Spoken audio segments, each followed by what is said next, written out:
मी दीक्षानंद बिडा इयत्ता पहिली शाळा प्रयोगातून कारण मनोजाचा वैज्ञानिक दृष्टिकोन समजून घेणार आहे. प्रयोगाचे नाव पाण्यात विरघळणारे व न विरघळणारे पदार्थ शोधा. प्रयोगाचे साहित्य काचेचे ग्लास, काचेचे ग्लास, चमचे, मीठ, साखर, वाळू, तेल, पाणी. मित्रांनो, आता मी ग्लास मध्ये पाणी टाकते.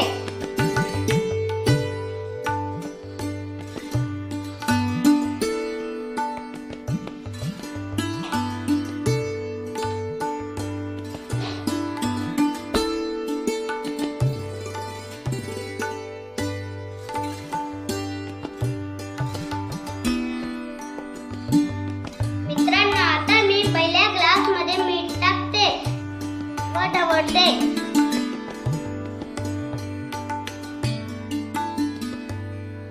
यशस्वी, तुला काय दिसत आहे?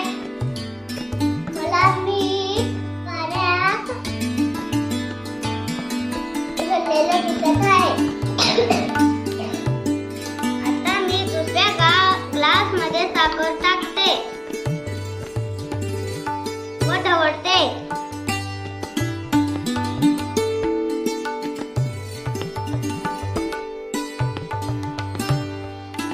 देवेंद्र, तुला काय दिसत आहे? मला पाण्यात साखर विरघळलेला दिसत आहे. आता मी तिसऱ्या ग्लास मध्ये तेल टाकते व ढवळते.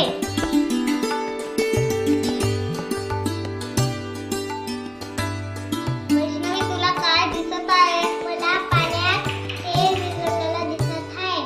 मला पाण्यात तेल दिसत आहे. आता मी चौथ्या ग्लास मध्ये वाळू टाकते व ढवळते.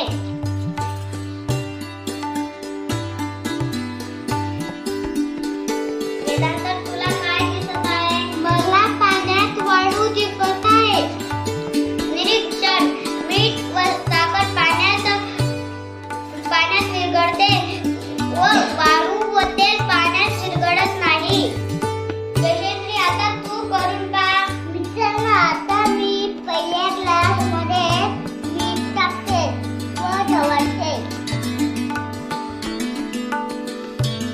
हे पहा मित्रांनो, मीठ पाण्यात विरघळते. वैष्णवी, आता तू करून पहा. मित्रांनो, मी आता साखर पाण्यात घेते व ढवळते.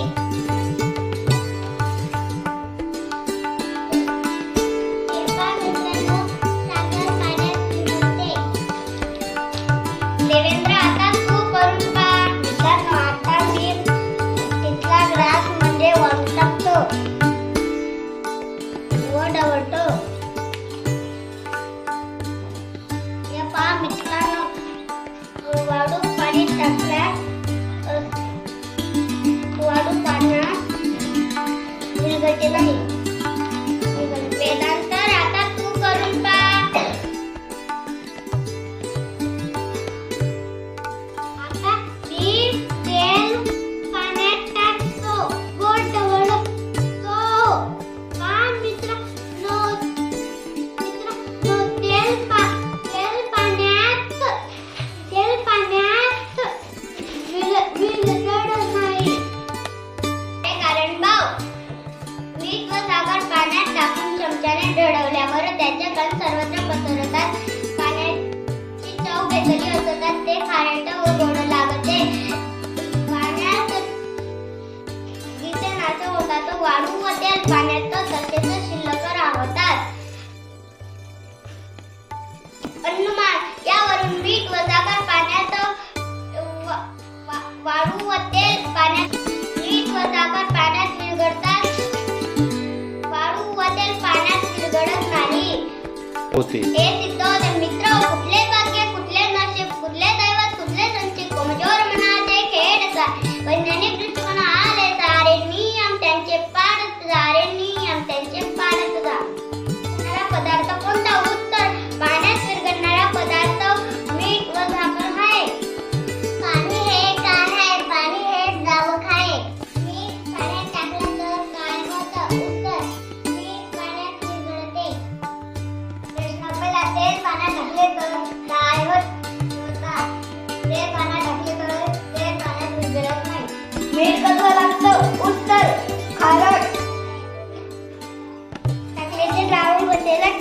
जाते ते द्रावण गोलला